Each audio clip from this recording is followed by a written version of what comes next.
आता 14वा अध्याय जवळजवळ संपत आला आहे. आजचा तास आणि कदाचित आणखीन एखादा तासाचा थोडा वेळ त्याच्यामध्ये संपतो. आता आपण कुठे आलो होतो? 270 ओवी झाली होती का? हां, बरं.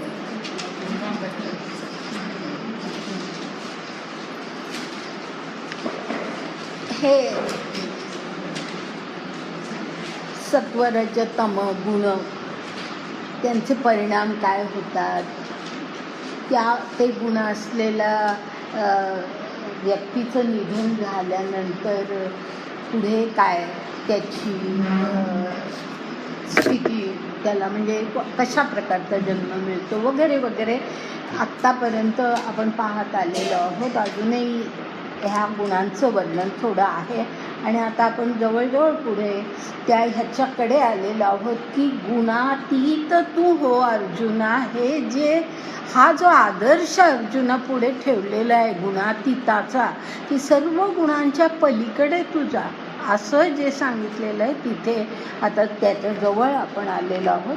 त्याचा थोडा भाग आधीचा जो राहिला आहे तो आता आपण पाहतो आणि तो म्हणजे 18वा श्लोक आपण पाहतो आणि तो आधी मी वाचते, पटकन आपण अर्थ त्याचा पाहू. ऊर्ध्व गच्छन्ति सत्वस्था मध्ये तिष्ठन्ति राजसः जगन्य गुण वृत्तिस्था अधो गच्छन्ति तामसः, असं म्हटलेलं आहे.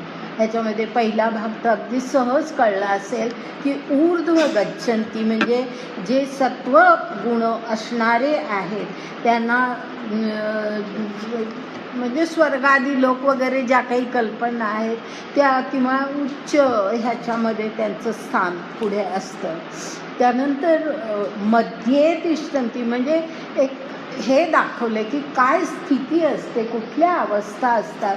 तर मध्ये तिष्ठन्ति राजसा, रजोगुणी पुरुष हा मध्ये म्हणजे तो स्वर्गामध्ये नाही पण म्हणजे त्या अर्थात नाही असंही नव्हे, त्यालाही खूप खरं म्हणजे हे आहे.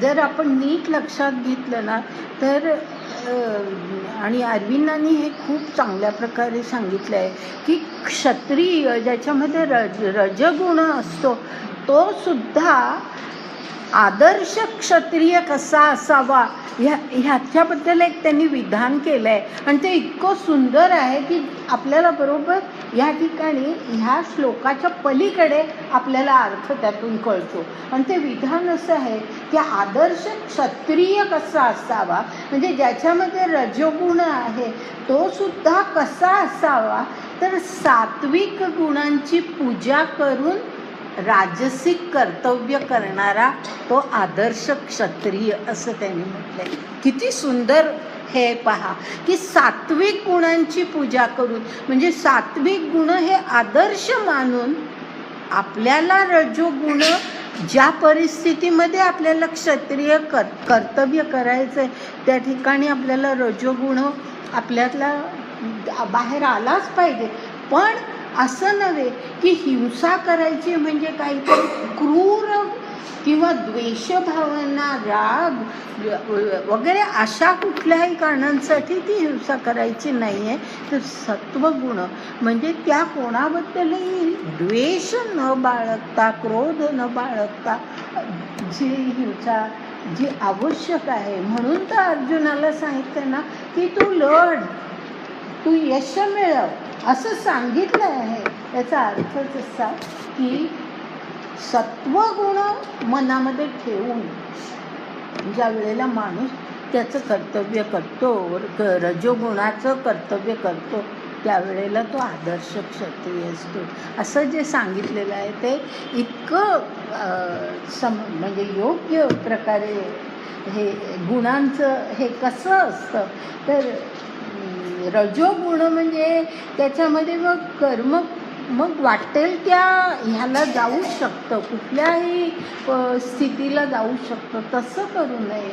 तर सत्वगुण मनामध्ये असावा की तो आदर्श मानावा आणि आपलं कर्तव्य करावं असं. तर त्यामुळे मध्ये तिष्ठन्ति राजसा. आणि म्हणूनच तुम्हाला ऐकूनही ही गोष्ट माहिती असेल की रणभूमीवरती ज्याला मृत्यू येतो त्याला स्वर्गप्राप्ती होते असं म्हटलेलंच आहे. तर ह्याचा अर्थ प्रत्येक रजोगुण असणारा माणूस मनुष्य लोकामध्ये जन्मतो असं नव्हे. तर हे वाचताना आपण नीट सारासार विचार करून याचा अर्थ आपण घ्यायचा आहे. आणि त्यानंतर म्हणजे इथे म्हटलं आहे की मध्ये तिष्ठन्ति याचा अर्थ अशी माणसं मनुष्य लोकामध्ये राहतात त्यांच्या रजोगुणामुळे. आणि त्यानंतर पुढे म्हटलं आहे जगन्य गुण वृत्तिस्था अधो गच्छन्ति तामसा.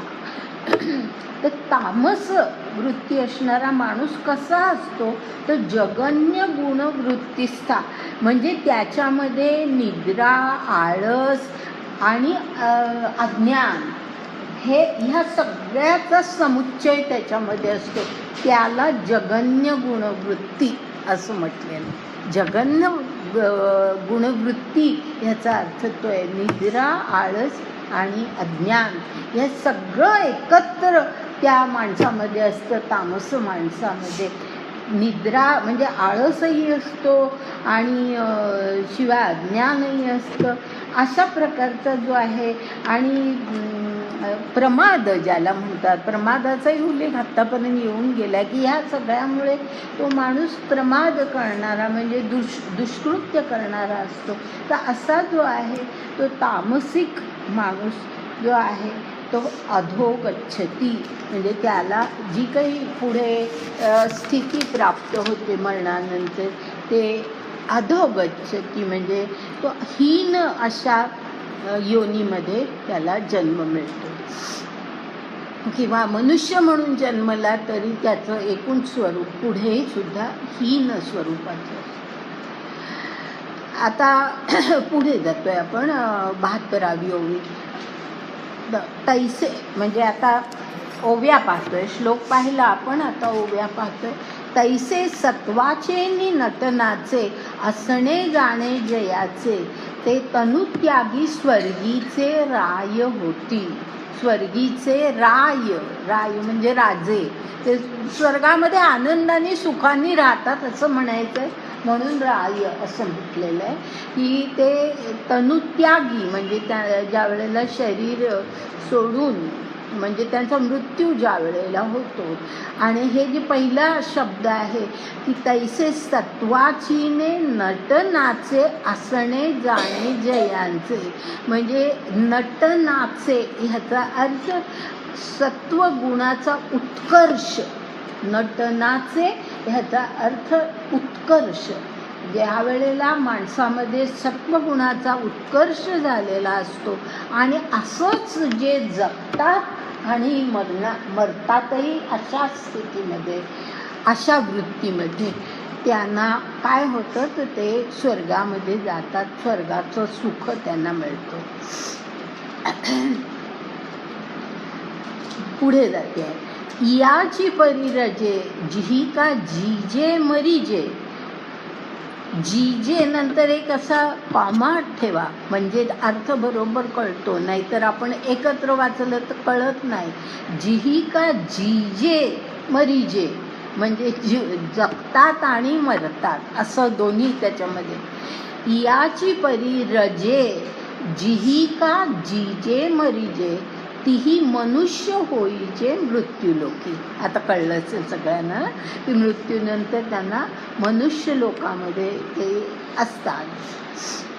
तेथ सुखदुःखाचे खिचते जेवी जे एकेची ताटे जेथ ये मरण वाटे पडिले नुठी.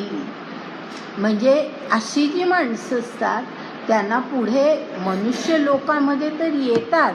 एवढंच नाही तर त्यांच्या बाबतीमध्ये आणखीन पुढे सांगितलंय सुखदुःखाचे खिचटे जेवी जे एकेची ताटे. एकाच ताटामध्ये याचा अर्थ एकाच जन्मामध्ये किंवा पुढच्या जन्मामध्ये सुखदुःखाचे खिचटे म्हणजे खिचडी. सुखदुःखाची खिचडी ते एकाच ताटामध्ये जेवतात असं म्हटलं. सुख दुःखाची खिचडी म्हणजे जीवनामध्ये सुख दुःख हे दोन्ही त्यांच्या येतच असतं आणि ते असंच त्यांना जीवन जगावं लागतं. आणि पुढे म्हटलंय तीही मनुष्य होई जे मृत्यूलोकी, म्हणजे मनुष्य म्हणजे माणूस म्हणून नाही पुढे जेथ ये मरण वाटे पडले नुठी, म्हणजे आता ते ह्या मनुष्य लोकांमध्ये जन्मले, सुखदुःखाची खिचडी त्यांना खावी लागते. आणि पुढे काय म्हटलं, जेथ ये मरण वाटे पडिले न उठी नुठी, म्हणजे न उठी ह्याचा अर्थ या जन्म मरणाच्या चक्रातून ते बाहेर पडत नाही. म्हणजे जोपर्यंत त्यांच्यामध्ये रजोगुण आहे तोपर्यंत ह्या मरण वाटे म्हणजे मर्त्य त्यांना जीवन लागतं. बरोबर आहे, माणसाचं जीवन म्हणजे मर्त्य जीवन आहे. तर हे मर्त्य जीवन त्यांना लागतं आणि त्यातून त्यांची सुटका होत नाही. म्हणजे या जन्म मरणाच्या चक्रातून त्यांची सुटका होत नाही या रजोगुणी माणसांची. आणि पुढे आता तयाची स्थिती तमी जे वाढोनी निमती भोगक्षमी, ते घेती नरक भूमी मूळ पत्र. म्हणजे तमी, आता तमोगुणाचं वर्णन आहे की जे तमोगुणामध्ये वाढोनी ह्याचा अर्थ जगतात तसेच तमोगुण त्यांच्या जीवनामध्ये प्रकट होत असतो. वाढोनी ह्याचा अर्थ की त्याचप्रमाणे ते जगतात. आणि निमती ह्याचा अर्थ मृत्यू होणे, ते निमती. भोगक्षमी म्हणजे असाच भोग घेत म्हणजे तमोगुणाचं जे काही त्यांना भोगावं लागतं ते सगळं भोगत ते जगतात आणि तसेच ते मरतात. आणि अशी ही माणसं ते घेती नरक भूमी मूळ पत्र असं म्हटलंय. मूळ पत्र याचा अर्थ दाखला म्हणजे नरकात जायचा दाखला घेऊनच ते अशा प्रकारे जीवन जगत असतात.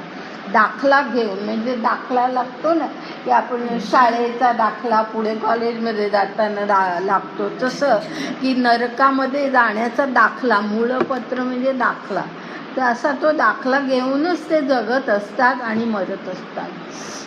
एवं वस्तूची या सत्ता त्रिगुणासी पंडुसुता दाविली सकारणता आगवीची. म्हणजे आता ते हे भगवंत म्हणतात की पंडुसुता अर्जुना, मी तुला त्रिगुणाची ह्या तीनही गुणांची काय पुढे परिस्थिती होते म्हणजे जी आपल्या जीवनातली स्थिती असते ती सकारणता आघवीची मी तुला दाखवली असं म्हटलेलं आहे. त्याच्या मागे कारण काय असतं हे मी तुला स्पष्ट केलेलं आहे. आणि पहिलं जे म्हटलंय एवं वस्तूची सत्ता म्हणजे वस्तू ह्याचा अर्थ त्याचा आत्मा, त्या आत्म्याची खरं म्हणजे सत्ता असते.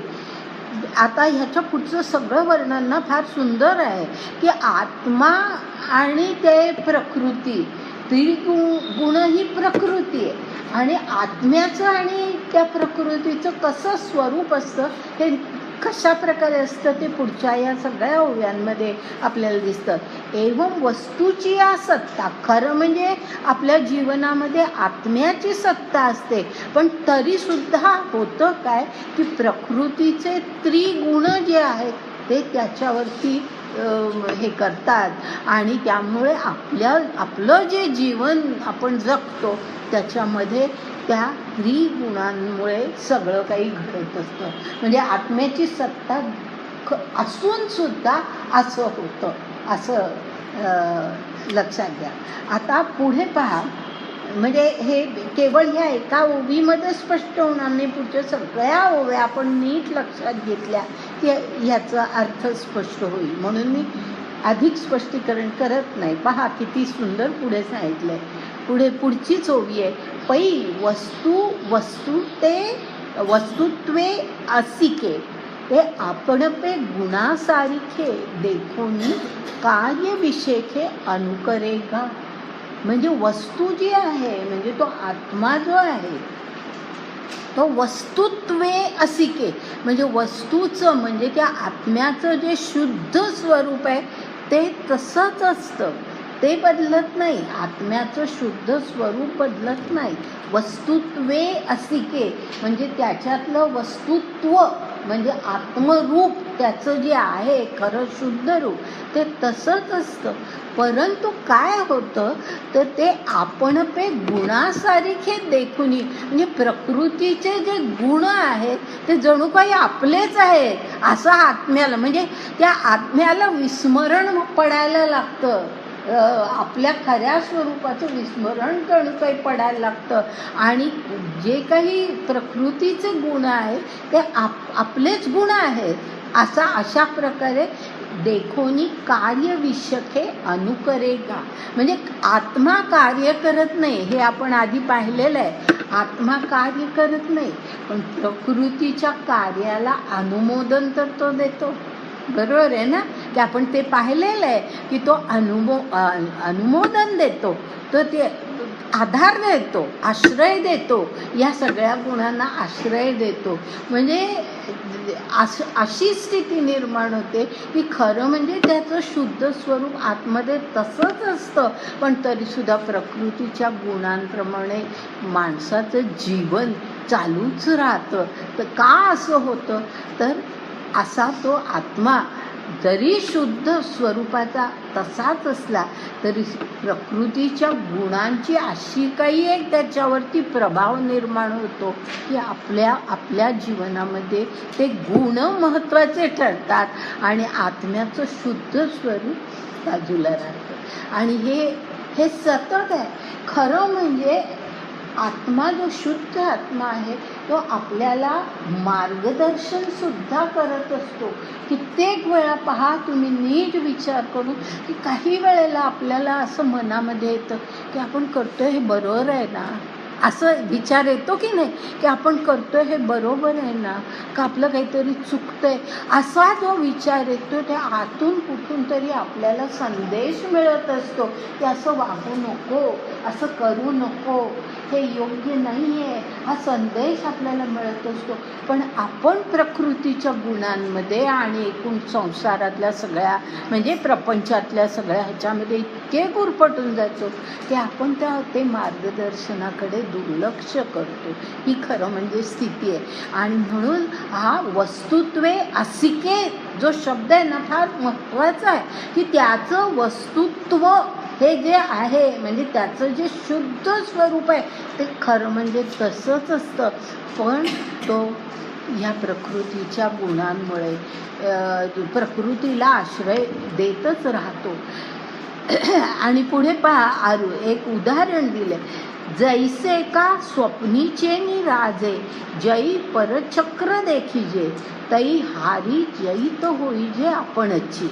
म्हणजे ज्याप्रमाणे एखाद्या राजाला स्वप्न पडावं आणि त्या स्वप्नामध्ये त्यांनी असं बघावं की आपल्यावरती आक्रमण झाले आणि आपल्या हार झाली आहे किंवा जीत झाली आहे, असं काय जे काय परचक्र म्हणजे आपल्यावरती चालून आले, शत्रू चालून आलेला आहे आणि आपली कधी हार होते कधी जीत होते, असं तो जे काही पाहत असतो राजा स्वप्नामध्ये, ते स्वप्नामध्ये असताना त्याला खरंच वाटत असतं की खरोखरच असं काहीतरी झालंय असं वाटत असतं. आणि असं म्हणजे जनकाचं सुद्धा उदाहरण आहे, जनक राजाचं, की त्याला असं दिसतं, म्हणजे हे उदाहरण वेगळं आहे, परंतु त्याला असं दिसतं की आपण अगदी पूर्ण भिकारी झालो आहे, अशा प्रकारे जनक राजाला आपली परिस्थिती दिसते. म्हणजे हे स्वप्न आहे आणि त्या स्वप्नामध्ये आपल्याला ते खरं वाटतं, म्हणजे त्या राजाला ते खरं वाटतं. आणि ज्या वेळेला त्याला जाग येते त्यावेळेला मग त्याला कळतं की हे स्वप्न होतं, ही आपली स्थिती नाही, हे त्याचं त्याला कळतं. आणि तसं ह्या आत्म्याची परिस्थिती झालेली आहे की जणू काही तो स्वप्नामध्ये आहे. प्रकृतीचे गुण हे आपलेच गुण तो समजतोय आणि त्याप्रमाणे सगळं जीवन चाललेलं आहे आणि त्याला तो अनुमोदन देत आहे. अशा प्रकारची परिस्थिती त्याची झालेली आहे. तैसे मध्यो ऊर्ध्व अध हे जे गुणवृत्ती भेद ते दृष्टी वाचून शुद्ध वस्तूची असते. म्हणजे जर समजा ही दृष्टी जी आहे की ह्या गुणांची गुणवृत्तीची दृष्टी, म्हणजे आपल्यामध्ये सात्विक गुण आहे, आपल्यामध्ये रजोगुण आहे, ही जी दृष्टी आपली असते ती जर आपण बाजूला ठेवली तर मग आपलं जे शुद्ध स्वरूप आहे, म्हणजे त्या आत्म्याचं जे शुद्ध स्वरूप आहे ते अस्तित्वामध्ये राहतं आणि तो आत्मा ज्या माणसाचा आहे त्या माणसाच्या जीवनामध्ये ह्या दृष्टीमध्ये जो बदल झाला त्या म्हणजे आपण हे प्रकृतीचे हे गुण आहेत, हे आपले गुण नाही असं ज्या वेळेला वाटायला लागतं त्यावेळेला आपल्या वर्तनामध्ये बदल होऊ शकतो. आपण हे करत नाहीये. हे पहा, हे मुद्दाम अर्जुनाला सांगितलंय. हे जे सगळं आहे हे आपण आपल्या दृष्टीने विचार न करता आपल्या दृष्टीने तर करायचाच, पण अर्जुनाच्या दृष्टीने आपण जर विचार केला तर अर्जुनाला हे मुद्दाम भगवंत सांगताय.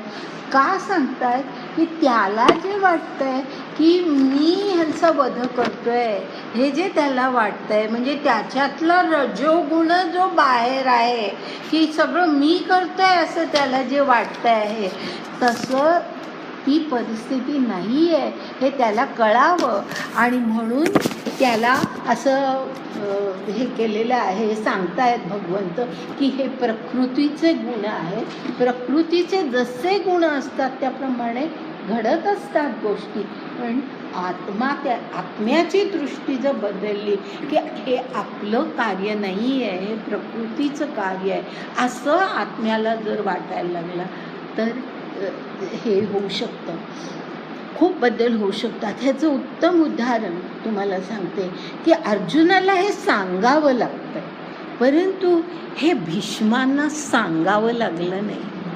भीष्म कसे होते पहा, की भीष्म शौर्याने पराक्रमाने जे जे काही त्यांचं रणभूमीवरती कर्तव्य होतं ते पूर्ण करत होते. त्यांनी कुठेही माघार घेतली नाही. जी अस्त्र आणि शस्त्र वापरायची ती सगळी त्यांनी, पण धर्माप्रमाणे. त्यांनी अधर्माने लढले नाही, धर्माने लढले, पण जे काही त्यांनी कार्य केलं रणभूमीवरती ते सगळं जे काही त्या ठिकाणी रजोगुण त्यांच्यातला जो आहे प्रकृतीतला तो पूर्णतः त्याला वाव दिलेला, पण त्यांचा आत्मा मात्र इतकाही त्याच्यापासून अलिप्त होता. आणि म्हणूनच युद्ध सूर्योदयानंतर सूर्यास्तानंतर युद्ध संपलं की भीष्म आपल्या शिबिरात जाऊन ध्यानस्थ बसू शकत होते. ध्यान लागायला, ध्यान ही अशी गोष्ट आहे की आपल्या मनामध्ये जो काही राग, द्वेष, क्रोध किंवा आपण आत्ता ह्यांना मारलंय त्या पराक्रमाचा आनंद किंवा आपलं काहीतरी चुकलंय असा म्हणजे आपण आपला पराजय होतोय त्याचं दुःख, ह्या गोष्टी जर मनामध्ये असतील तर माणूस कधीच ध्यानस्थ होऊ शकणार नाही. पण भीष्म अत्यंत ध्यानस्थ बसू शकत होते. याचं कारण असं की ते त्यांची ही जी दृष्टी सांगतायत अर्जुनाला भगवंत, तशी दृष्टी भीष्मांची होती. गुण आहेत, रजोगुण आपल्यातला आहे, हा प्रकृतीचा गुण आहे, आपल्या आत्म्याचा त्याच्याशी काही संबंध नाही.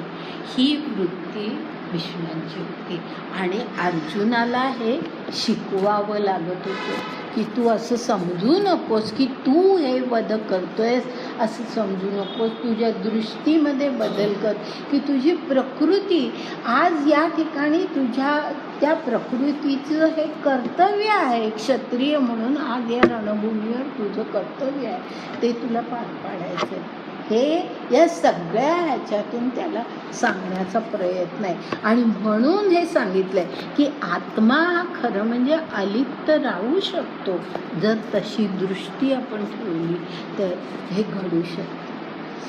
म्हणजे त्याला द्रष्टा, खरा द्रष्टा असं म्हणतात. द्रष्टा हा जो शब्द आहे ना, की ज्याला योग्य दृष्टी आहे, ज्ञानाची दृष्टी आहे, तो द्रष्टा. आणि असा द्रष्टा जर माणूस असेल तर मग आत्मा लिप्त राहू शकतो.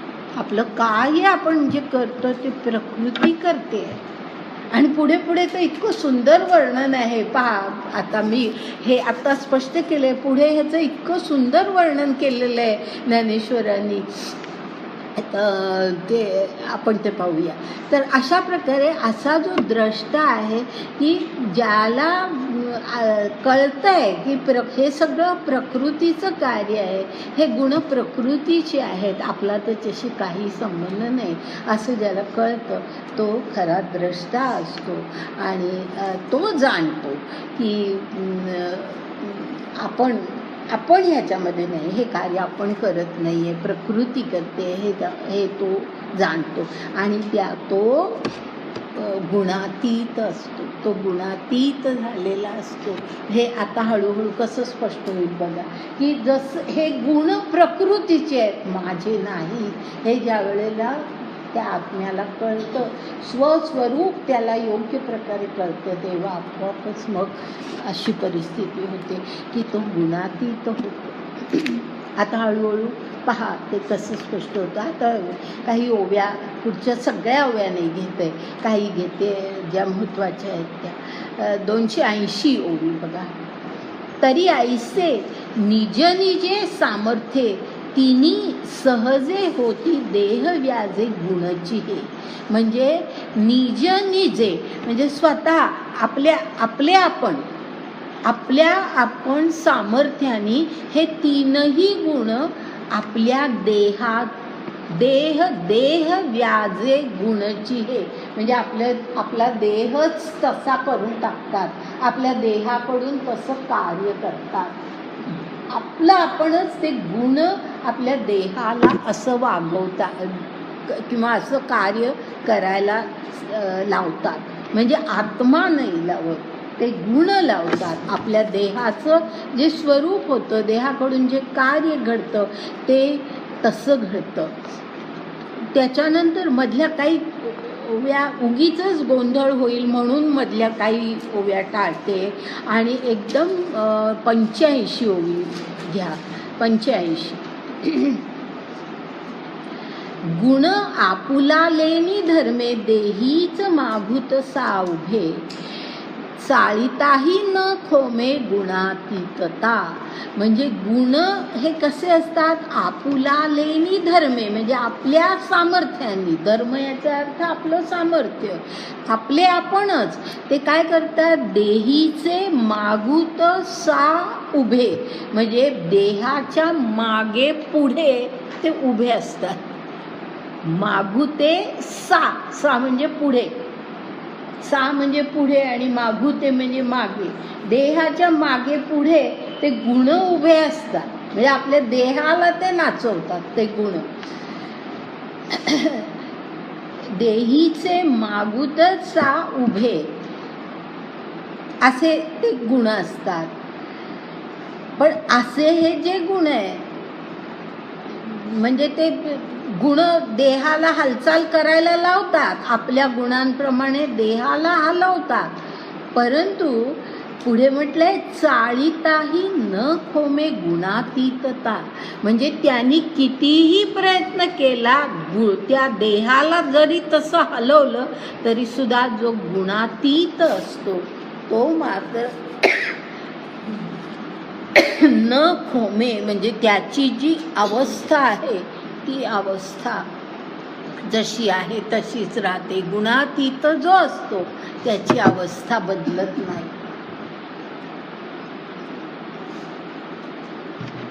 त्याला कळलेलं असतं की हे गुण हे प्रकृतीचे गुण आहेत, आपले नाहीत. कारण आपलं खरं स्वरूप आत्मा हे आहे आणि हे आपले गुण नव्हे हे त्याला कळलेलं असतं. त्यामुळे चाळीताही न कोमे, म्हणजे कितीही जरी देहानी हालचाल तशा प्रकारे केली तरी आत्मा जो आतला आहे, गुणातीत आत्मा झालेला आहे. म्हणजे कुठला, आपण जे क्षर आणि अक्षर असे दोन प्रकार पाहिले, त्यातला अक्षर पुरुष ज्याला म्हटलेलं ना, तो अक्षर पुरुष जसाच्या तसा राहतो. क्षर पुरुष आपल्यातला गुणांबरोबर हे होतो. लक्षात आलं? तर म्हणून क्षरपुरुषाची उन्नती होणं ह्याचाच अर्थ अशा प्रकारे त्याचं जे वर्तन आहे, त्या जो अपरा प्रकृतीमध्ये गुंतलेला आहे ते सोडून पुन्हा शुद्ध स्वरूपाकडे जेव्हा तो येतो तेव्हा तो अक्षर स्वरूपाकडे येतो. तर अशा प्रकारे म्हणजे इथे जे म्हटलंय आत्मा, ते आत्मा ह्याचा अर्थ अक्षर पुरुषाच्या संदर्भात आहे, क्षर नव्हे.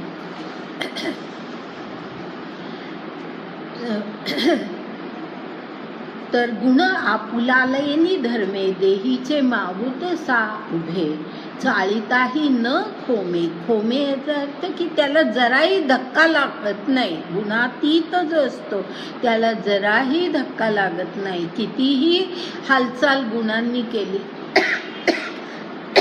तरी ह्याला धक्का लागत नाही. त्यानंतर आपण 88 ओवी पाहू. तरी पार्था जे ऐसे बोधलेनी जीवे दिसे स्वप्न का जैसे चेईलेनी. म्हणजे पार्थाला म्हटलेलं आहे, अर्जुनाला म्हटलेलं आहे की पार्था असा ज्याला बोध होतो, की ज्याच्या आत्म्याला हा बोध होतो, म्हणजेच त्या माणसाला हा बोध होतो की हे गुणांचं कार्य आहे, आपलं नव्हे, असं ज्या वेळेला त्याला कळतं त्यावेळेला त्याची परिस्थिती कशी होते, तर स्वप्न का जैसे चेईलेनी. म्हणजे स्वप्नात असणारा माणूस चेईला म्हणजे जागृत स्वप्नात असलेल्या माणसाला जागृती यावी त्याप्रमाणे त्या माणसाची स्थिती होते.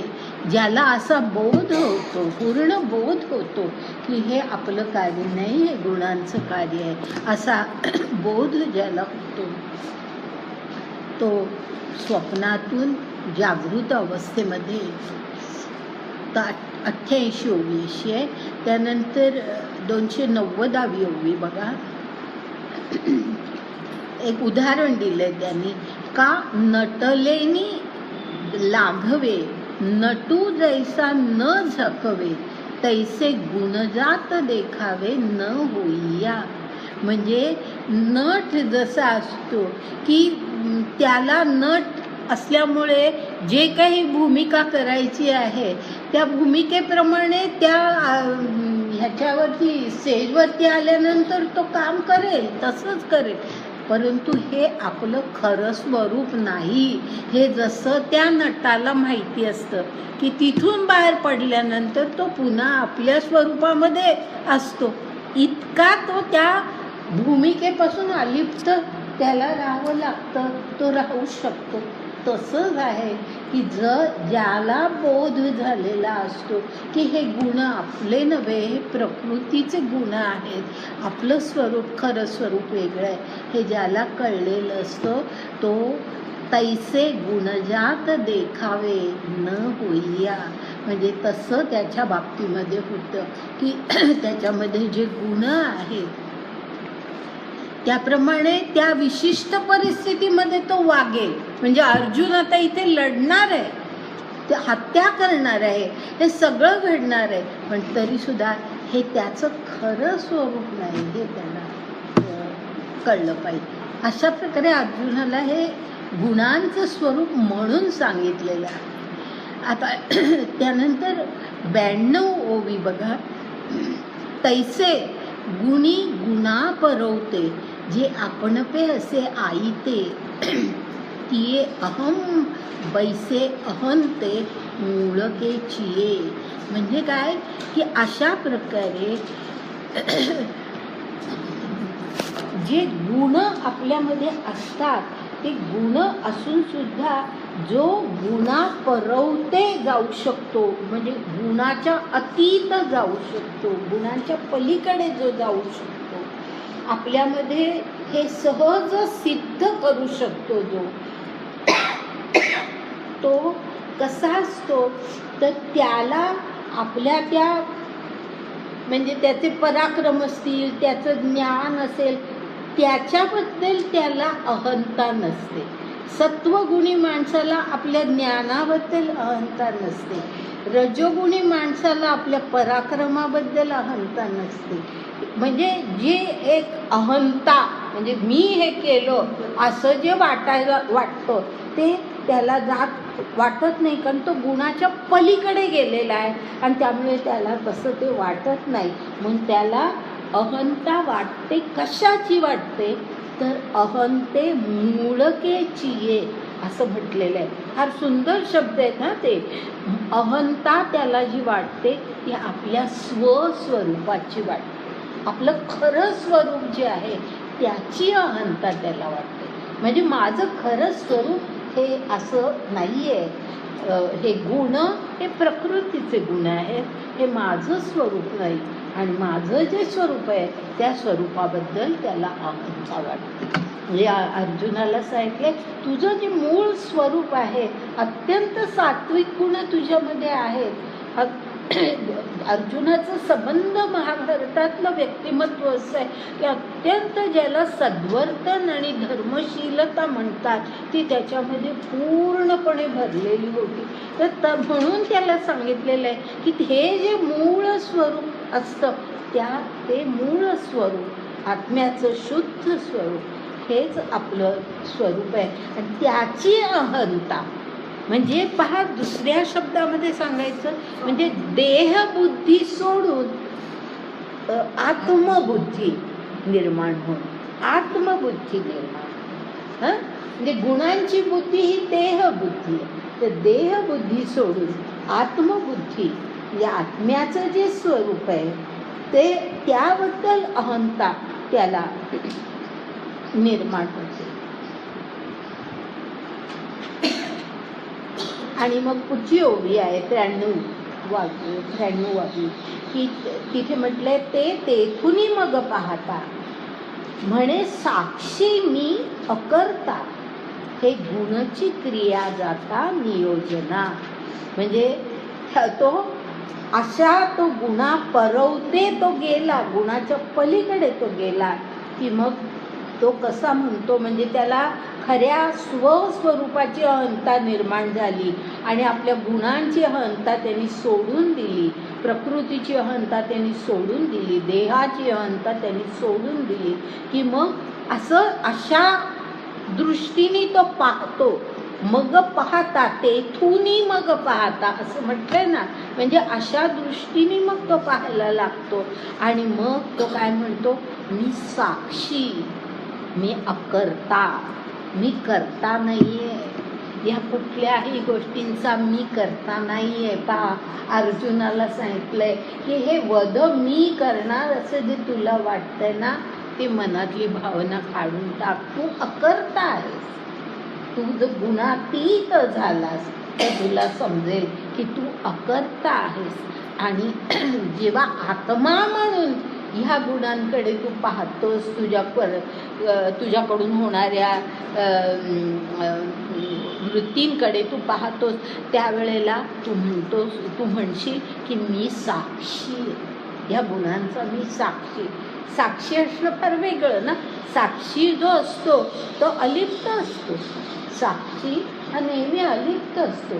तर ह्या गुणांचा मी साक्षी आहे, मला ते दिसत आहे की असं असं माझ्याकडून म्हणजे माझ्या देहाकडून हे केलं जातं, हे मला दिसतंय. मी केवळ साक्षी आहे, मी करता नाही आहे, हे त्याला कळतं, गुणातीताला हे कळतं. आणि मग आता त्यानंतर 96वी ओवी बघा. मधलं मी गाते ते, कारण काही ठिकाणी तेच वर्णन वेगळ्या प्रकारे केलेलं असतं म्हणून, आणि काही ठिकाणी उगीच आपण शब्दामध्ये अडकतो म्हणून. फक्त 96वी ओवी अशी आहे की का तारांगणी लोपावे, सूर्यकांती उद्दीपावे, कमळी विकासावे जावे तमे. म्हणजे हे पुढची पण ओवी त्याच्याबरोबर वाचते, म्हणजे त्याला अर्थ येतो. ये कोणाचा काळजी कही सविता जैसा नाही, तैसा अकर्ता मी देही सत्तारूप. म्हणजे पहा इथे कसं म्हटलंय, सविता म्हणजे सूर्याच्या बद्दल सांगितलेलं आहे की सूर्य जसा असतो की सूर्य उगवला, सूर्य आकाशामध्ये आला की तारांगणी लोपावे. म्हणजे तारा असतात, आकाशामध्ये तारा असतात, पण सूर्य उगवला, सूर्याचा प्रकाश पडला की तारा आपल्याला दिसत नाही. म्हणजे सूर्य उगवला की तारांगणी, सगळं तारांगण लोपून जातं. सूर्यकांती उद्दीपावे म्हणजे सूर्यकांत मणी म्हणून एक ह्याच्यामध्ये आपल्या सगळ्या वाङ्मयामध्ये त्याचा उल्लेख आहे की सूर्यकांत मणी म्हणून एक असतो. तर तो सूर्याचा प्रकाश पडला की तो त्याच्यातून सूर्यकांत मण्यामधून प्रकाश बाहेर पडतो, तेज बाहेर. तो उद्दीपावे ह्याचा अर्थ सूर्यकांत मणी जो आहे त्याच्यातून तेज, तो प्रदीप्त होतो, त्याच्यातून तेज बाहेर पडतो सूर्य उगवल्यावर. आणि तसंच पुढे म्हटलंय कमळी विकासावे, म्हणजे कमळं जी असतात ती फुलतात, कमळं फुलतात. आणि त्याचप्रमाणे जावे तमे म्हणजे तम म्हणजे काळोख, या ठिकाणी तम म्हणजे काळोख जातो. हे सगळं सूर्योदय झाला, सूर्य उगवला की हे सगळं निर्माण होतं. हे कोणाचा काळजी काही सविता जैसा नाही, म्हणजे हे सगळं काही घडतं हे सूर्य घडवत नाहीये. बरोबर आहे, सूर्य तिकडे आकाशात आहे, तो काही प्रत्यक्षात काही घडवत नाहीये, तो दूर आहे, फक्त तो आलाय आणि हे घडलंय. म्हणजे त्याचं किरण, त्याचं जे काही हे आहे ती इथे पोचली की हे आपोआप घडतं, सगळ्या गोष्टी आपोआप घडतात. सूर्य ते घडवत नाही, सूर्य नुसता उगवतो.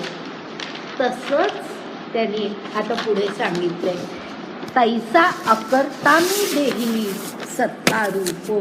म्हणजे मी सत्तारूप आहे, आत्मा हा आत्म्याची सत्ता आहे, पण तो अकर्ता आहे, तो कर्ता नाही आहे, तो अकर्ता आहे. जसा सूर्याचं उदाहरण मुद्दाम दिलं की सूर्य काही घडवत नाही, ह्या गोष्टी घडतात. तसंच अर्जुनाला सांगितलंय तू घडवणार नाही आहेस, तुझ्यातला रजोगुण जो आहे तो ते घडवणार आहे, तू काही करणार नाही आहेस.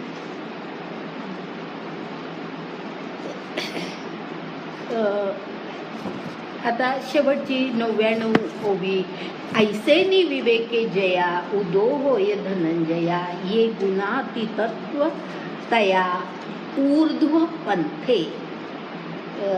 जर तिथे अ असेल तुमच्या कोणाच्या ह्याच्यात तर तो चुकीचा आहे, ते प्रिंटिंग मिस्टेक आहे, ऊ पाहिजे, ऊर्ध्व पंथे.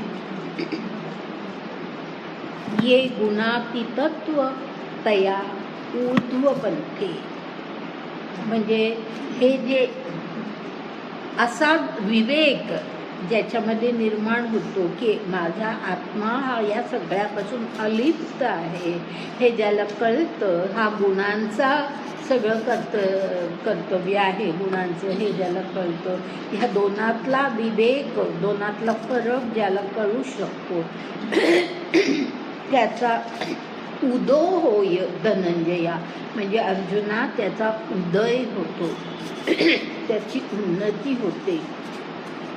आणि हे ये गुणातीतत्वतया म्हणजे हा गुणातीतपणा त्याला उच्च मार्गाला नेतो. ऊर्ध्व पंथे म्हणजे तो उच्च मार्गाला नेतो.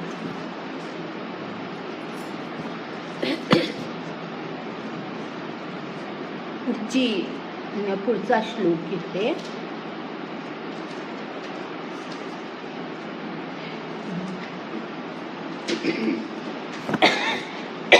थोडीशी जिथे आवश्यक आहे तिथे थोडीशी शब्दांची फोड करत करत बऱ्याच दिवसांनी बोलते ना.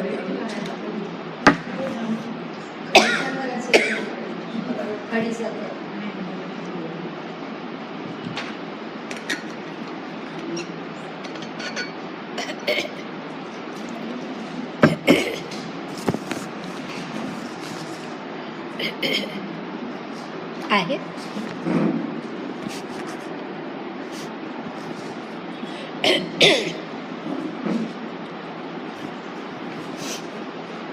आता हा जो श्लोक आहे जिथे आवश्यक आहे तिथे मी कसं ते शब्द कसे फोडते ते लक्षात घ्या, नाहीतर याचा अर्थ कळत नाही.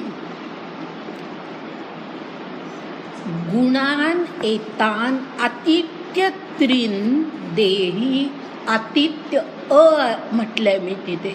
एतान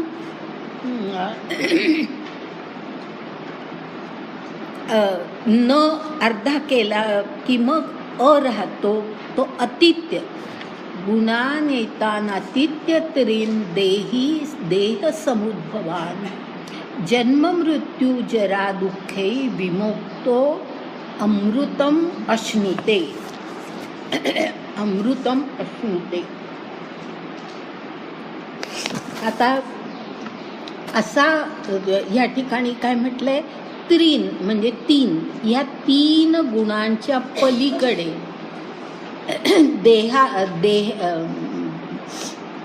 देह समुद्भवान, ह्याचा अर्थ देहाला कारण असणारे किंवा देह ज्यातून उद्भव होतो, देहाचा उद्भव ज्यातून होतो, म्हणजे देहाला जे कारण होतात, की देहाला कारण ह्याचा अर्थ देहाकडून जी कार्य घडतात त्यांना जे काही कारण घडतात असतात, तशा या तीन गुणांच्या पलीकडे एतान अतिथ्य, ह्याचा अर्थ तीन गुणांच्या अतीत म्हणजे पलीकडे. अतीत म्हणजे पलीकडे. तर त्या तीन गुणांच्या पलीकडे ह्या देह समुद्भवान म्हणजे देहाचा उद्भव ज्या गुणांमुळे होतो, म्हणजे देहाचं वर्तन ज्या गुणांमुळे घडतं, त्या तीन गुणांच्या पलीकडे जो जातो त्याला त्याची स्थिती कशी असते, तर जन्म मृत्यू जरा दुःखे विमुक्तो अमृतम अश्नुते. म्हणजे ह्याच्या पलीकडे जाऊन किंवा ह्याच्या पलीकडे जो जातो तो जन्म मृत्यू वार्धक्य इत्यादी दुःखातून तो मुक्त होतो. कशाचंही म्हणजे मृत्यू वार्धक्य, जन्माचं काही दुःख होतं असं नव्हे, परंतु मृत्यू वार्धक्य ह्याच्यामुळे दुःख जे निर्माण होतं ते त्याला होत नाही. तो त्याच्या पलीकडे जातो. कारण का देह बुद्धीच त्याची आता गेलेली, आत्मबुद्धी त्याची निर्माण झालेली आहे आणि आत्मा हा अविनाशी आहे. त्यामुळे त्याला कळत असतं की देह जरी नष्ट झाला किंवा देहाला जरी वार्धक्य प्राप्त झालं तरी आत्मा आहे तसाच आहे, तो अव्यय आहे. आत्मा हा अव्यय आहे, त्याच्यामध्ये काहीच फरक होणार नाही, तो कधी मृतही होणार नाही. तर त्याच्यामुळे जन्म मृत्यू जरा ह्याचं जे दुःख असतं ते दुःख त्याला होत नाही, तो विमुक्त होतो. आणि पुढे म्हटलंय अमृतम अश्नुते, म्हणजे त्याला. आणि हे कोणाला, तर ह्याच्या आधी आपण जे पहिली ती त्याच्यातला पहिला जो भाग आहे त्याच्यात एक शब्द देही असं आहे पहा. देही असा शब्द आहे ना, देही म्हणजे आपल्यातला आत्मा, देहामध्ये असणारा, देहामध्ये राहणारा जो आत्मा त्याला देही असं म्हणतात.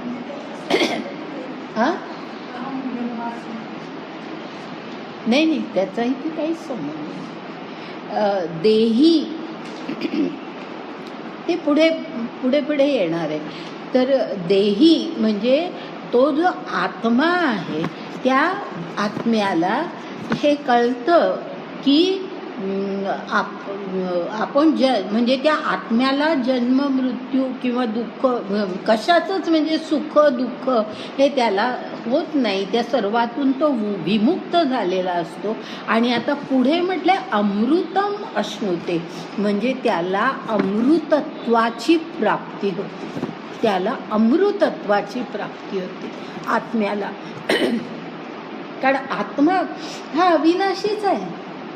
आणि अमृतत्व तुम्हाला मागे मी सांगितलं होतं, आठवत असेल तर पहा, आठवण्याचा प्रयत्न करा की अमृतत्व ही अशी एक कल्पना आहे.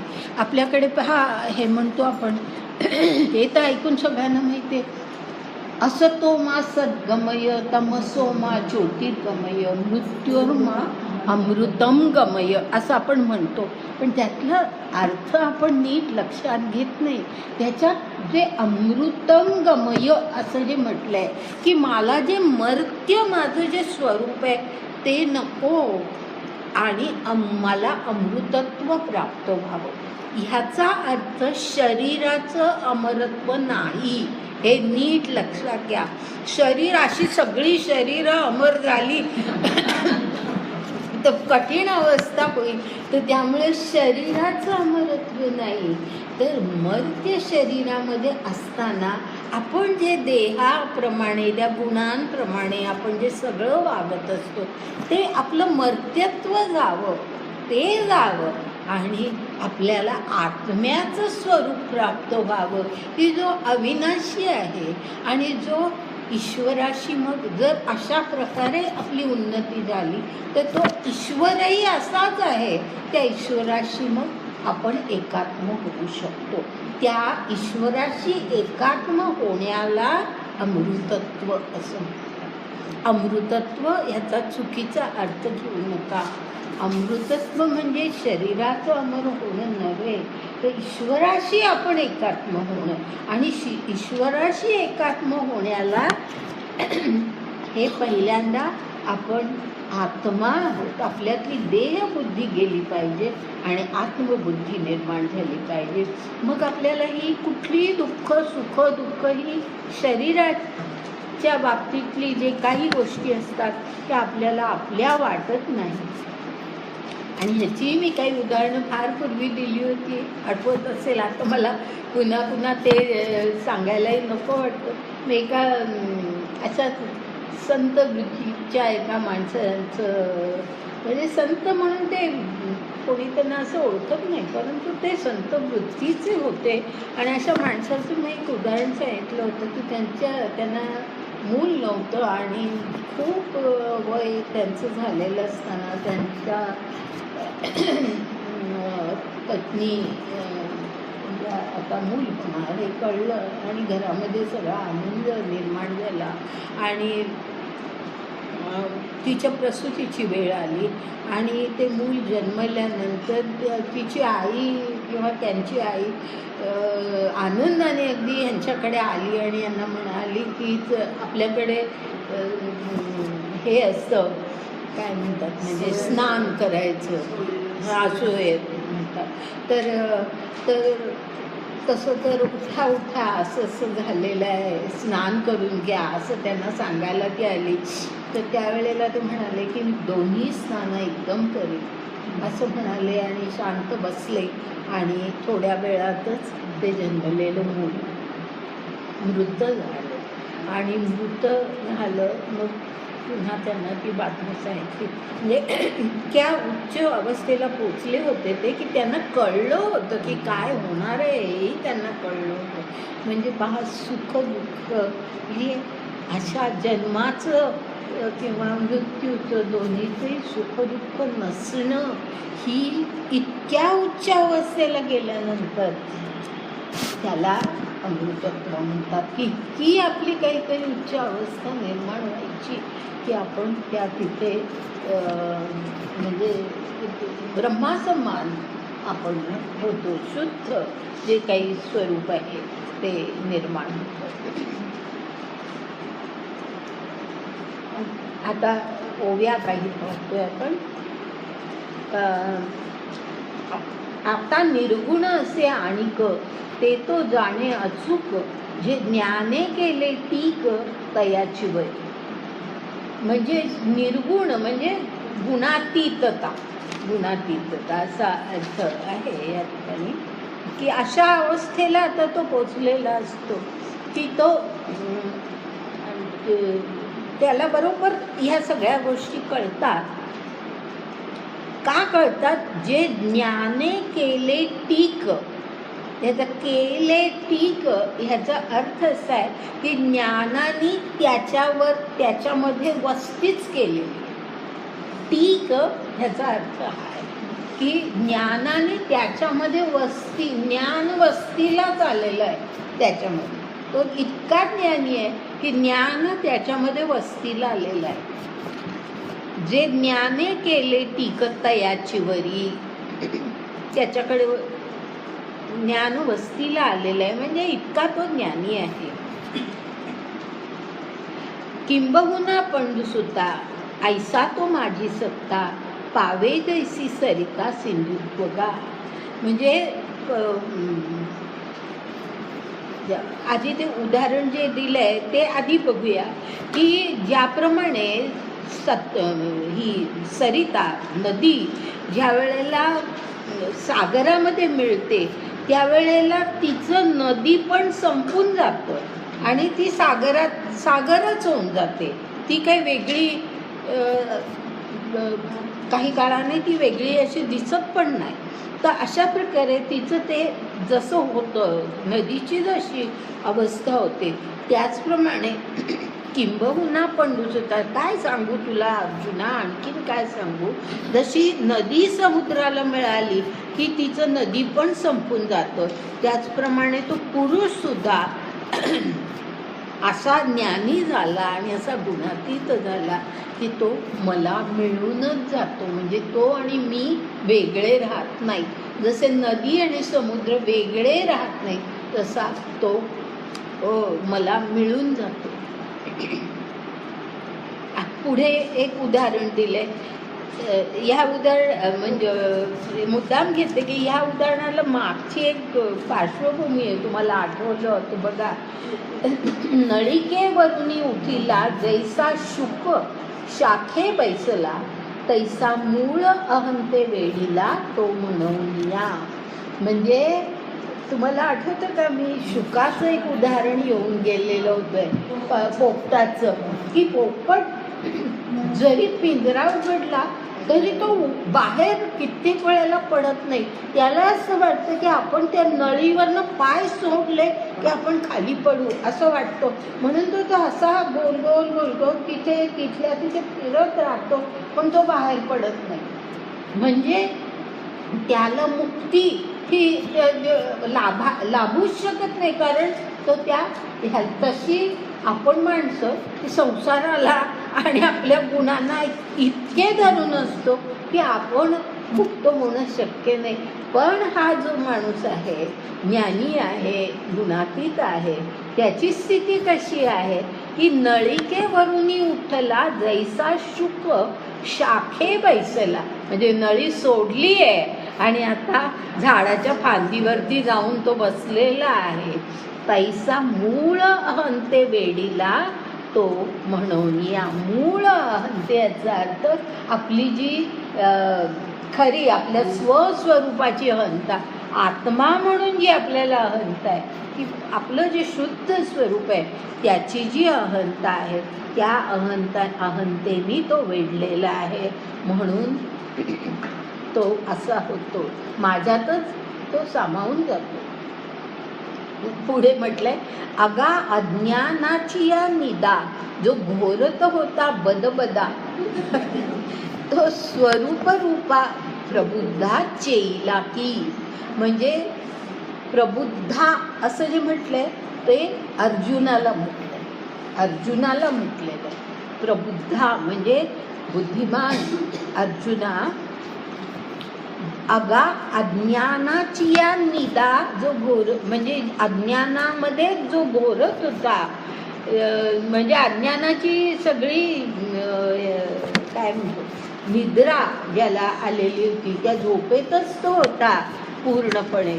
तो आता स्वस्वरूपात चेईला की, म्हणजे चेईला म्हणजे जागृत झाला, त्याला स्वस्वरूपाची जाग आली असं त्याच्या बाबतीमध्ये त्यांनी म्हटलेलं आहे.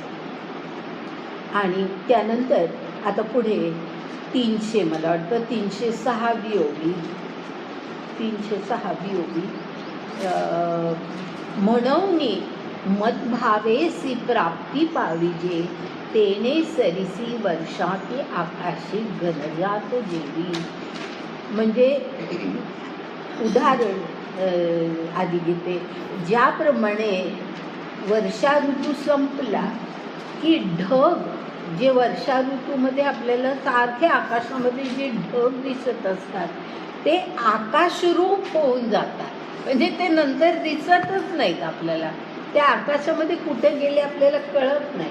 तर जे सारखे दिसणारे ढग असतात ते आकाशरूप होऊन जातात वर्षा ऋतूनंतर. त्याप्रमाणे ह्या माणसाची स्थिती अशी होती की असा तो जो झालेला आहे तो म्हणजे ज्याला स्वस्वरूपाची आता जाग आलेली आहे पूर्णतः, तो काय होतो, मदभावेसी प्राप्ती पाविजे तेने सरसी. म्हणजे मदभाव याचा अर्थ जसा परमात्मा आहे तसा त्याचा भाव, तो भाव त्याला प्राप्त होतो. म्हणजे ज्याला सायुज्य मुक्ती म्हणतात ना, ती ही सायुज्य मुक्ती आहे की त्या ईश्वरासारखं परमात्म्यासारखं होणं, ही अशा प्रकारची सायुज्य मुक्ती आहे. त्यानंतर पुढे आहे, तेवी मी होऊन निरुद्धा मग देहीची ये असता, नागवे स्नेह देह संभूता गुणासी तो. म्हणजे तो एकदा मी होऊन गेला पूर्णतः की मग देहीची ये असता, तो जरी या देहामध्ये असला तरी न आगवे देह संभूता गुणासी तो. जे गुण त्याच्या देहामध्ये जोपर्यंत आपण आहोत तोपर्यंत देहामध्ये गुण हे असतातच, कारण प्रकृती आपण काही काढून टाकू शकत नाही देहाची, तर त्यामुळे देहाचे गुण हे असतातच. पण त्या गुणांनी तो न आगवे, म्हणजे त्या गुणांनी तो वेढला जात नाही किंवा त्या गुणांच्या तो अधीन होत नाही, गुणांच्या तावडीत सापडत नाही. काही शब्द तुम्ही वापरू शकता, न आगवे असा तो शब्द. देह संभूता म्हणजे देहाच्या गुणांमध्ये गुणांच्या तावडीत तो सापडत नाही.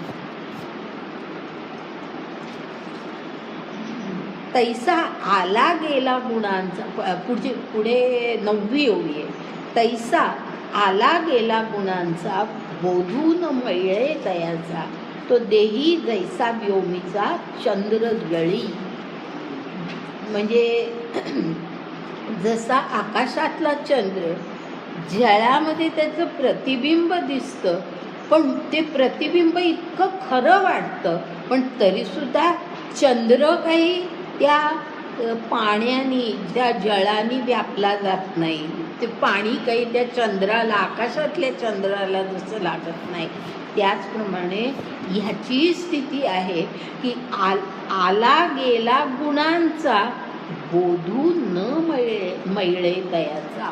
म्हणजे की गुण येतात जातात, कारण देह आहे शेवटी, त्या देहामध्ये तो आहे, त्यामुळे देहामध्ये गुण येतात जातात प्रसंगानुसार, पण तरीसुद्धा त्याला जो बोध झालेला आहे, त्याला जे ज्ञान प्राप्त झालेलं आहे ते न मिळे, म्हणजे ते मलिन होत नाही, ते नाहीसं होत नाही, मलिन होत नाही.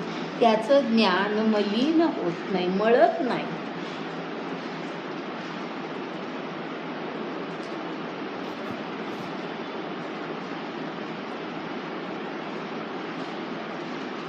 म्हणजे पहा, मला असं वाटतं तुमच्या लक्षात आलं असेल आणि नसेल तर मुद्दाम सांगते की हे सगळं समजावून घेताना हा विचार मनामध्ये सुटे की गुणातीत होणं ह्याचा अर्थ देहातले सगळे गुणच नष्ट होणं असं नाही आहे.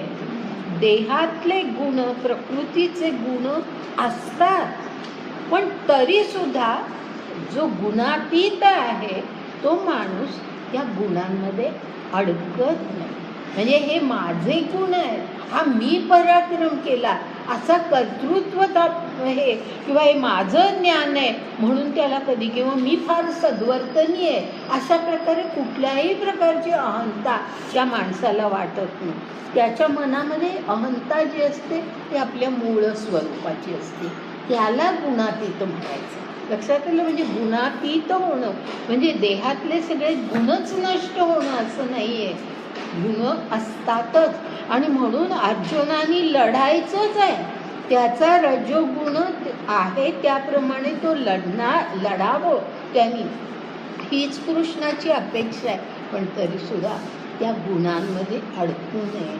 म्हणजे क्रोध नको, द्वेष नको, किंवा मी पराक्रम केला, मी यांना मारलं, जसं ह्याला वाटतं, कोण आपला दुःशासनाला वाटतंय किंवा दुर्योधनाला वाटतंय, ती वृत्ती अर्जुनाची नसावी असं या ठिकाणी सांग.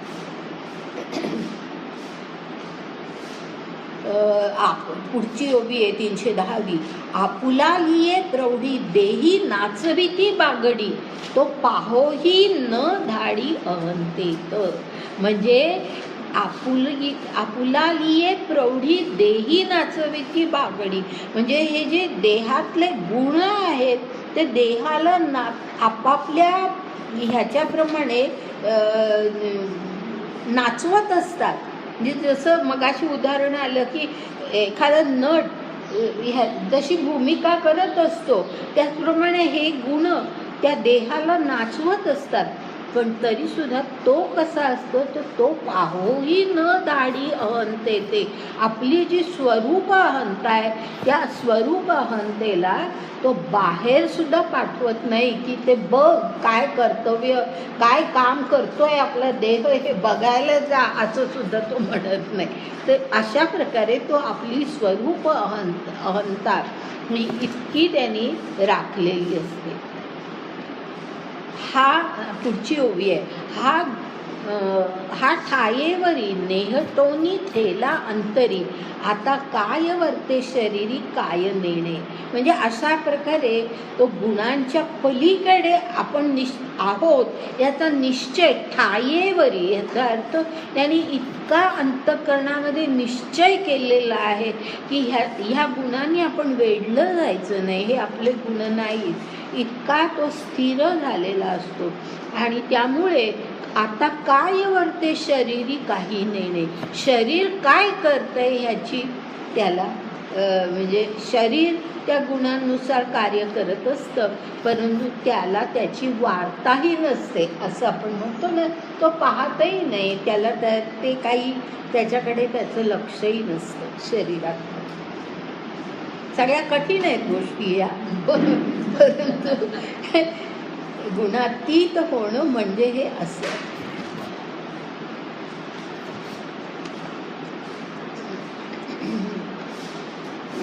उदाहरण एक दिले 13वी ओवी आहे. का सौरभ्य जीर्णू जैसा आमोदू मिळवणी जाय आकाशा, माघारा कमळ कोशा न येचितो. म्हणजे तो इतकी त्या स्वस्वरूपामध्ये तो इतका स्थिर झालेला आहे.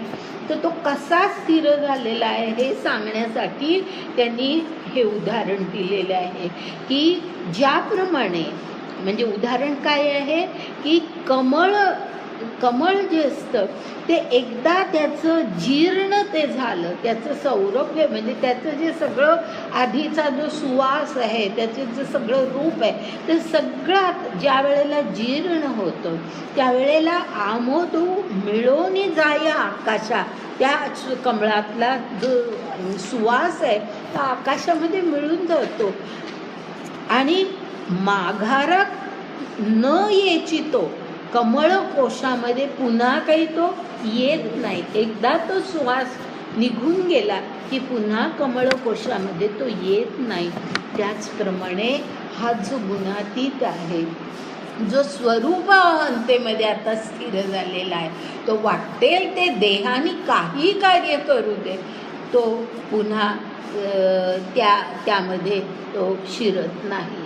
म्हणजे जसं कमळ कोशामध्ये सुवास परत येत नाही, त्याप्रमाणे ते गुण पुन्हा त्याच्या आत्म्यामध्ये, ते आत्म्याशी त्यांचा काही संबंध येत. पुढची ओवी आहे 14वी.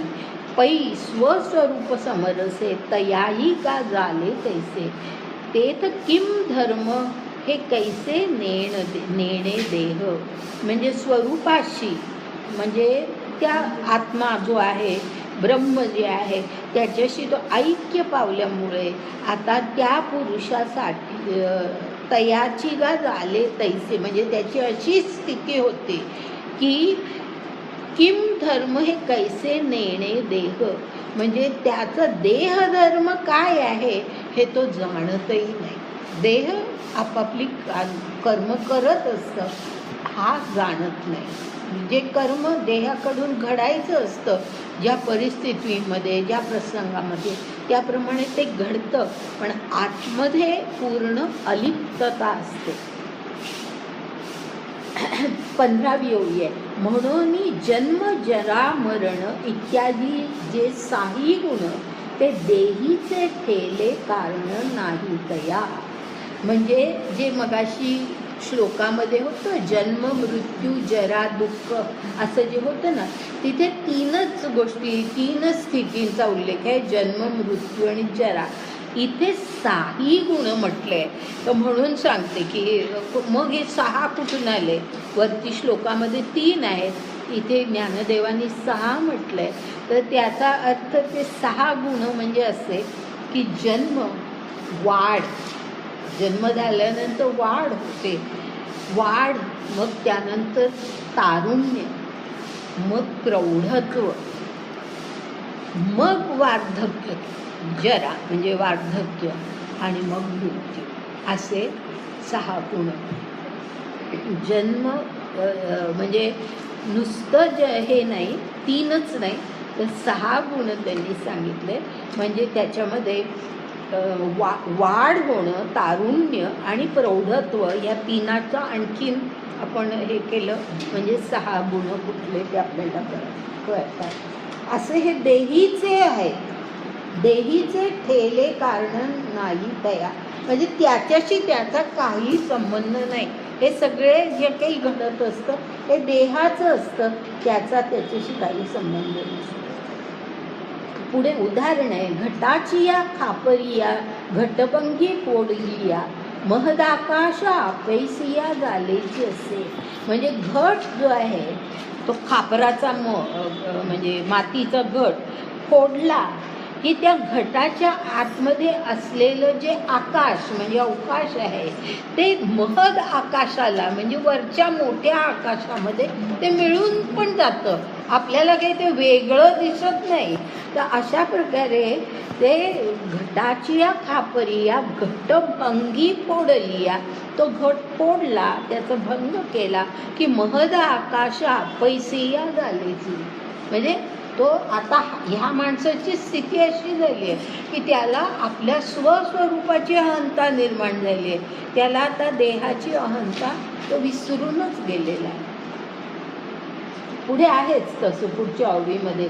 तैसी देहबुद्धी जाये जई आपण पा आठवू होये तई आन काही आहे ते वाचून. म्हणजे देहबुद्धी जाये, आता देहबुद्धी त्याची गेलेली आहे. मग त्याला जे काही स्मरण होतं ते फक्त आठवू, याचा अर्थ आठवतं. त्याला जे काही स्मरण होतं ते फक्त आपल्या स्वस्वरूपाचं, आत्मस्वरूपाचं स्मरण होतं. ते वाचून दुसरं काही नाही, त्याच्याशिवाय दुसरं कशाचंही स्मरण त्याला होत नाही.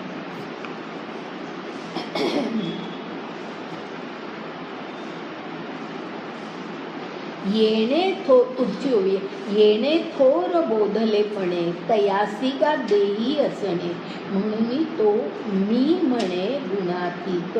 मी म्हणजे आता इथे भगवंत म्हणतायत की मी त्याला गुणातीत असं म्हणतो, कारण देहामध्ये असून सुद्धा हा बोध त्याला झालेला आहे आणि त्या बोधानुसारच त्याचं जीवन झालेलं आहे.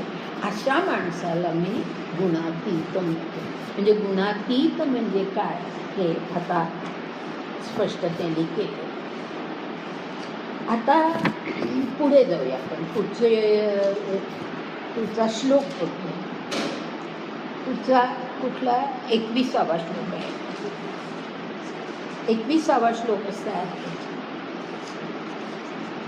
कैर्लिंगै स्त्रीन् गुणात् एतान् अतितो भवति प्रभो, किम आचारः कथं चैतान् स्त्रीन् गुणात् अतिवर्तते. असं आहे. म्हणजे नीट लक्षात घ्या की आता प्रश्न अर्जुनाने विचारलाय, हे सगळं ऐकलं आणि आता अर्जुनाला आणखीन जाणून घ्यायचं आहे.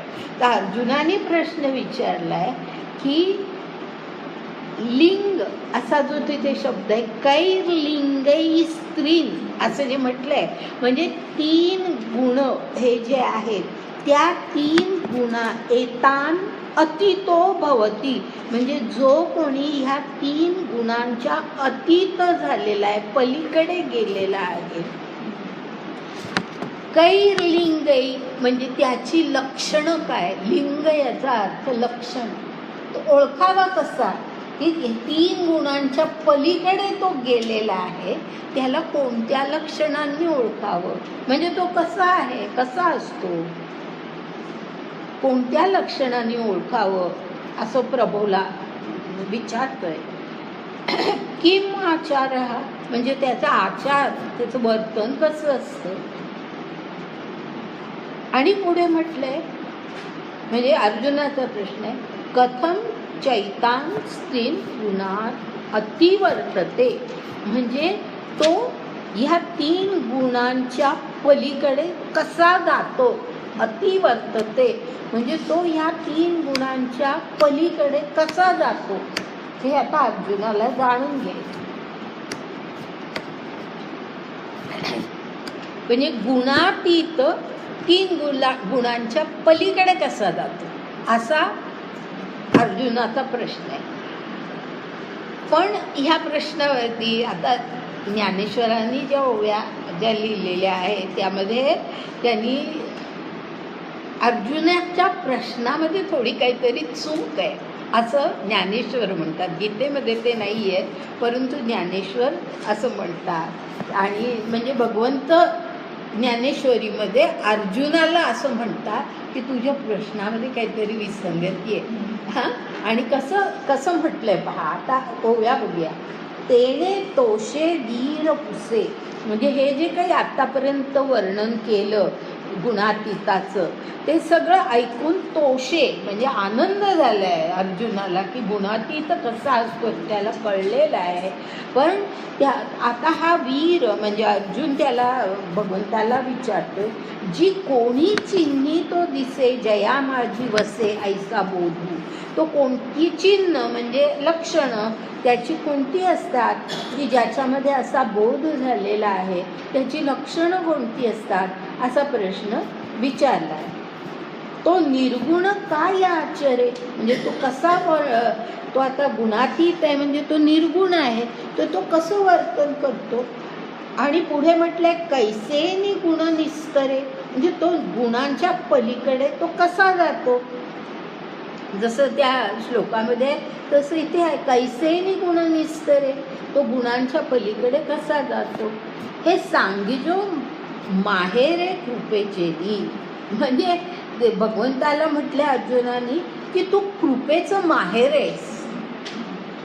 हा शब्द ज्ञानदेवांनी अनेक वेळेला माहेर हा शब्द वापरलेला आहे. म्हणजे माहेर ही कल्पना अशी आहे की माहेरी काही कमी नसतं, अशा प्रकारे आपल्याला वाटतं की आपल्याला सगळं मिळतं. माहेरी जे मिळतं ते आपल्याला खूप म्हणजे कृपा प्रेम जे काय आहे ते माहेरीच मिळतं, अशी आपली जी कल्पना आहे. म्हणून अशा ठिकाणी हा माहेर शब्द वापरला आहे आणि अनेक आधी पण आलेला आहे. तर इथे असं म्हटलंय की कृपेचं माहेर आहेस तू भगवंता, तर तू मला आता सांग.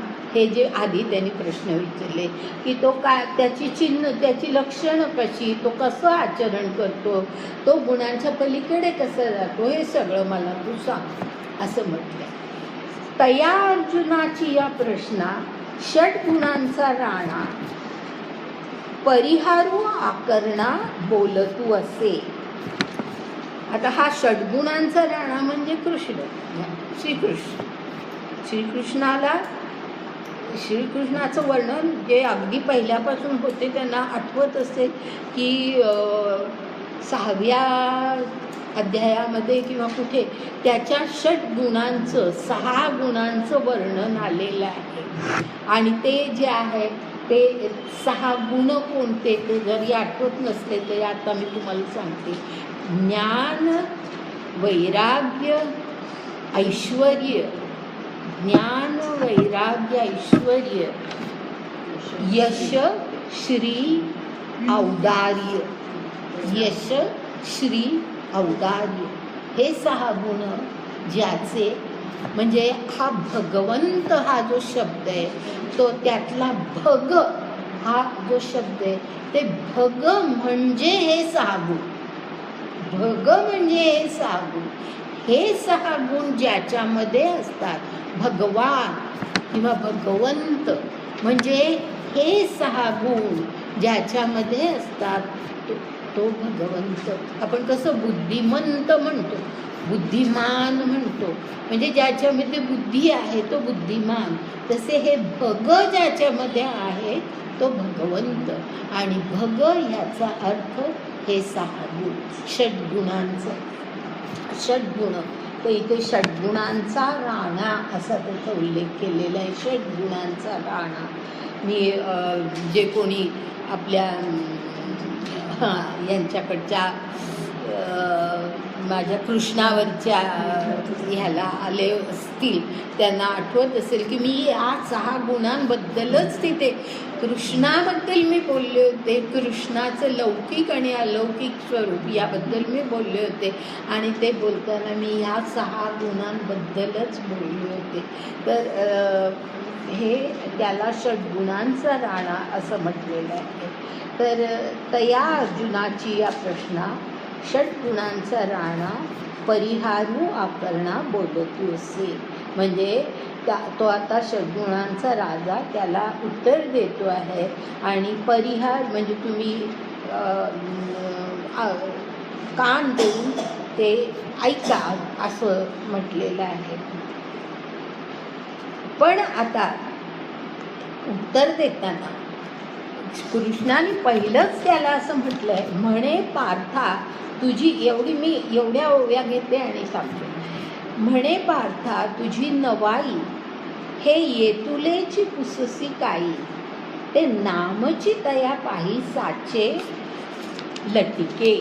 म्हणजे काय की साचे लटिके हे जे शेवटी शब्द आले आहेत त्याचा अर्थ आधी सांगून टाकतो की साचे लटिके म्हणजे जसं समजा एखादी गोष्ट सत्य आहे, खरी आहे, ती खोटी कशी हे सांग असं म्हणावं. हां, बरोबर आहे. ही खरी आहे, ही गोष्ट खरी आहे, मग ती खोटी कशी हे सांग. हे किती विसंगत आहे ना, हे किती विसंगत आहे. तसं भगवंत या ठिकाणी असं म्हणतात की म्हणे पार्था तुझी नवाई, म्हणजे पार्था तू नेहमी तुझे प्रश्न असे असतात की तू बरोबर अचूक प्रश्न विचारतोस, कधी तुझ्या प्रश्नामध्ये चूक नसते. पण हे तू आत्ता जे काही विचारतोस ना ते मात्र थोडं असं आहे की खरं आहे ते खोटं कसं आहे ते सांग म्हणण्यासारखं. आलं लक्षात? म्हणजे ते विसंगत आहे असं भगवंत म्हणतात. ते विसंगत आहे. आता ते विसंगत आहे कसं हे त्यांनी कसं सांगितलं पहा. गुणातीत जया नावे तो गुणाधीन तरी नव्हे, ना होय तरी न आगवे गुणायया. म्हणजे जो गुणातीत आहेच, ज्याला गुणातीतच म्हणतोय आपण, तो गुणांच्या अधीन नाहीच आहे. तो गुणांच्या अधीन नाहीच आहे. ना होय तरी न आगवे गुणायया, म्हणजे तो गुणांनी कधी वेढला जातच नाही. तो गुणातीत झालेलाच आहे, तर तो कधी गुणांनी वेढला जातच नाही. मग तू असं कसं विचारतोस की तो गुणातीत गुणांच्या पलीकडे कसा जातो? हा तुझा प्रश्नच चुकीचा आहे असं म्हटलेलं आहे. आणि म्हणून पहा, मग आता योग्य प्रश्न काय होईल तर ते पुढे आले. परी अधीन का न आगवे हे जे कैसेनी जाणावे, गुणांची या उखरवे माझी असता. उखरवे ह्याचा अर्थ ज्याला म्हणतात गुणांच्या गुंताड्यामध्ये असताना, म्हणजे गुणांनी वेढला गेला असताना खरं म्हणजे. पण प्रकृतीमध्ये तो आहे, देहामध्ये आहे, म्हणजे गुण तर प्रकृतीचे असतातच. तर गुणांच्या सगळ्या त्या गुंताड्यामध्ये असताना सुद्धा तो पुरुष, तो ज्याला आपण गुणातीत म्हणतोय, तो पुरुष तो गुणांच्या अधीन आहे का न आगवे, म्हणजे तो गुणांनी वेढला गेलेला नाही. म्हणजे गुण तर आहेत, हां, प्रकृतीचे गुण तर आहेत. जसे अर्जुनामध्ये रजोगुण तर आहे, त्याला लढायचं तरी आहेच, पण तो त्या गुणांनी अधीन झालेला आहे, गुणांच्या अधीन झालेला आहे का नाही झालेला, असा प्रश्न तू विचारायला पाहिजे. म्हणजे गुणांमध्ये राहूनही आपण गुणांच्या अधीन आहोत का नाही, त्याच्यावरून गुणातीतता ठरते. हां, बरोबर आहे. देहाचे गुण तर असतातच, प्रकृतीचे गुण असतातच, पण आपण त्यांच्या अधीन व्हायचं का नाही व्हायचं ह्याच्यावरून आपली गुणातीतता ठरत असते. तर त्यामुळे तुझा प्रश्न असा असायला पाहिजे की गुणाच्या गुंताड्यामध्ये राहूनही तो अधीन आहे का नाही, हे मला कसं ओळखावं हे तू मला सांग.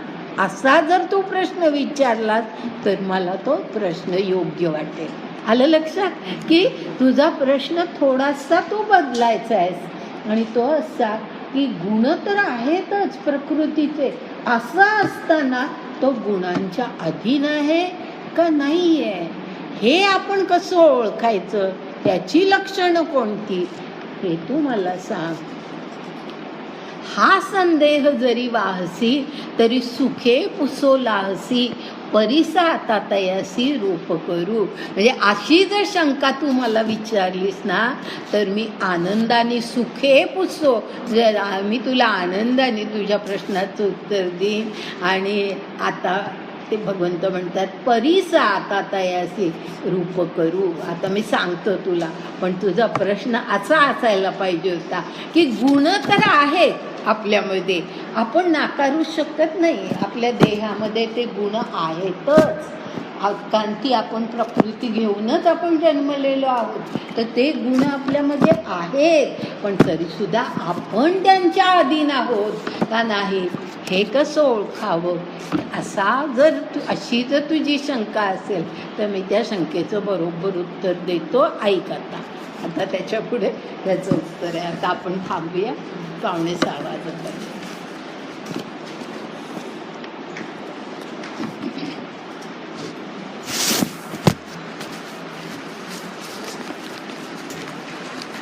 आता थोडाच भाग राहिलाय, पुढच्या वेळेला संपून कदाचित 15वा अध्याय सुरू हो. निदान कल्पना तरी 15व्या अध्यायाची थोडीशी कल्पना तरी हो.